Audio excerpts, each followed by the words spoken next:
morning, students. Yesterday, we studied about the major abiotic factors that affect the life of living organism. In this video lesson, we will study about the responses of the living organism towards those abiotic factors.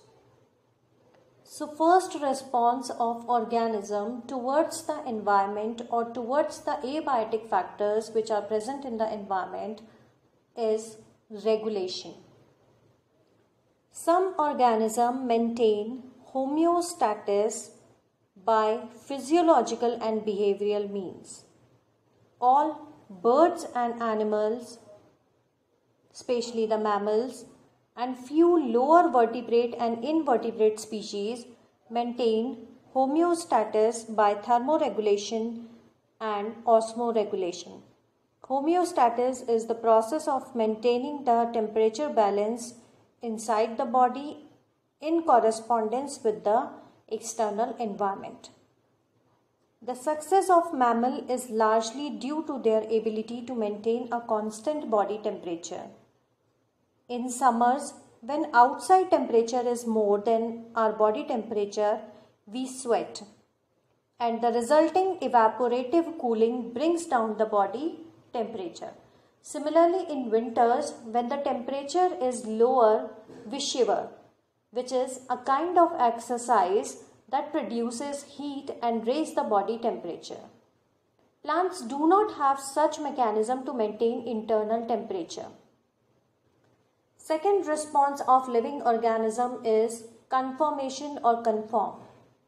Majority of the animal and nearly all the plants cannot maintain a constant internal environment. Their body temperature is determined by ambient temperature. The osmotic concentration of the body fluid changes with that of the ambient water osmotic concentration. Such animals and plants are simply called as conformers. Loss or gain of heat is a function of surface area.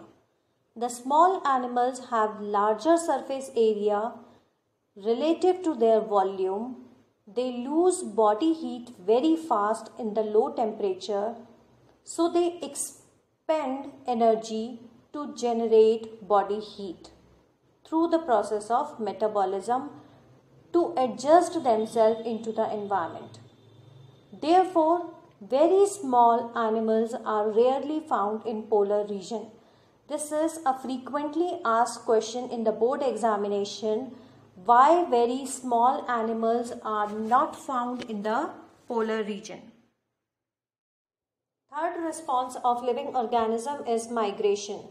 The temporary movement of organism from the stressful habitat to a more hospitable area and return when favorable conditions reappear is called migration. The long distance migration is very common in birds. In winter, famous Kialado National Park, which is situated in Bharatpur, Rajasthan, hosts thousands of migratory birds coming from the Siberia and other extremely cold northern regions. Last is suspend. Some bacteria, fungi and lower plants under unfavorable conditions slow down their metabolic rate and form a thick spore wall to overcome the stressful condition. These spores germinate as soon as they get the suitable environment. The animals that fail to migrate might avoid the stress by escaping in time, like bear goes into hibernation during winter. Snail and fish go into estivation to avoid summer. Zooplanktons under unfavorable conditions enter the situation of diapause, a stage of suspended development. Next is how the organism adapt themselves towards the changing environment. Any morphological, physiological or behavioral attribute of the organism that enable it to survive and reproduce in its habitat is called adaptation. Over a long period of time, many adaptations have evolved and are incorporated in the genes. Thus, they became heritable. Now, the adaptations which are found in desert plants. Desert plants have thick waxy coating on leaves called cuticle for minimum loss of water through transpiration. They have spatial photosynthetic pathway, that is CAM, that enables minimum loss of water during daytime as the stomata remains closed in the daytime. Some desert plants develop spine instead of leaves, and photosynthetic function is carried out by the flattened stem. Stomatas are also arranged in deep pits to minimize the loss of water through transpiration. Examples of such plants are Opuntia and cactus, which are usually found in the desert area. Aquatic plants have evolved parenchyma, which help them in floating, as well as their leaves have a waxy covering which makes the leaf water resistant. Now, adaptation in the kangaroo rat or the desert animal. The kangaroo rat in North American desert is capable to meet its internal water requirement by oxidation of fat, where water is a byproduct.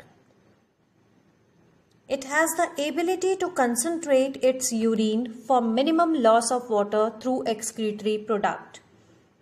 It prevents the water loss by living in burrows during daytime.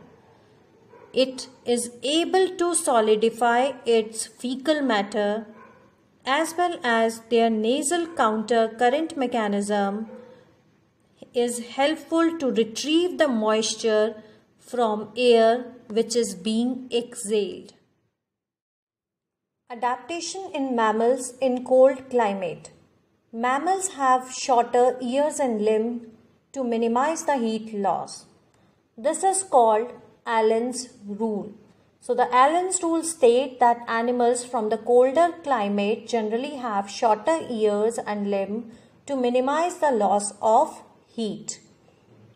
Seal, which is an aquatic mammal, have a thick layer of fat known as blubber below their skin that act as an insulator and reduces the excessive loss of body heat.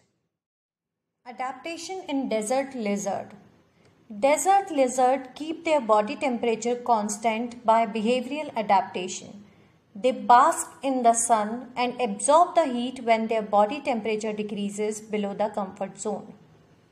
Burrowing habit also help to protect desert animal from high temperature.